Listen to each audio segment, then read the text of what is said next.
ça date d'une conviction, enfin ça part d'une conviction, c'est que l'oral est peu ou pratiquement pas enseigné, même s'il est un peu pratiqué dans certaines disciplines, mais il n'est pas enseigné dans le monde scolaire, en tout cas dans l'enseignement secondaire.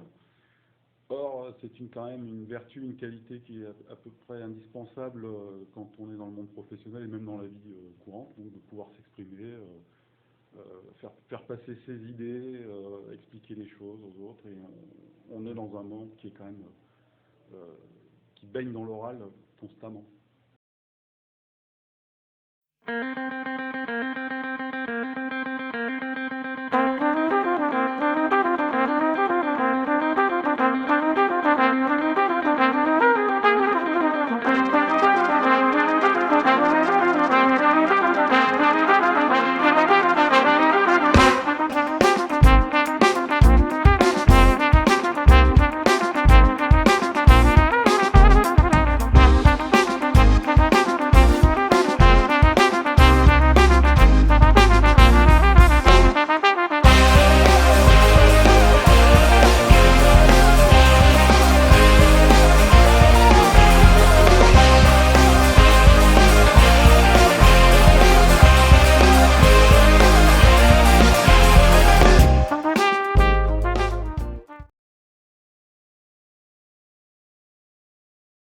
Donc avec Pierre Corriéras et Robert Mounier, on a inventé un concept qui est le pôle de l'oralité. Le pôle de l'oralité, c'est quoi? L'objectif, c'est de créer à la fois des projets pédagogiques, à la fois des cours, des compétences autour de l'oralité en général, avec pour objectif de donner aux élèves des capacités pour prendre la parole en public.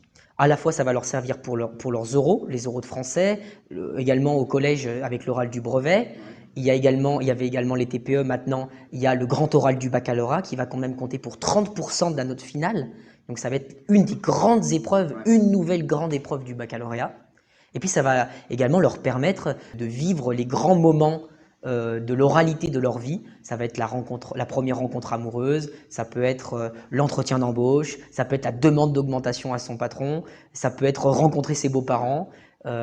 Bref, toutes les rencontres, tout ce qui amène à ce que la parole soit une compétence nécessaire pour réussir quelque chose dans sa vie. Et en fait, on se rend compte que c'est tout le temps la parole qui va déterminer nos vies, dans notre famille, dans notre situation personnelle aussi, mettre des mots sur ses douleurs, etc. Et le pôle de l'oralité, c'est un petit peu tout ça.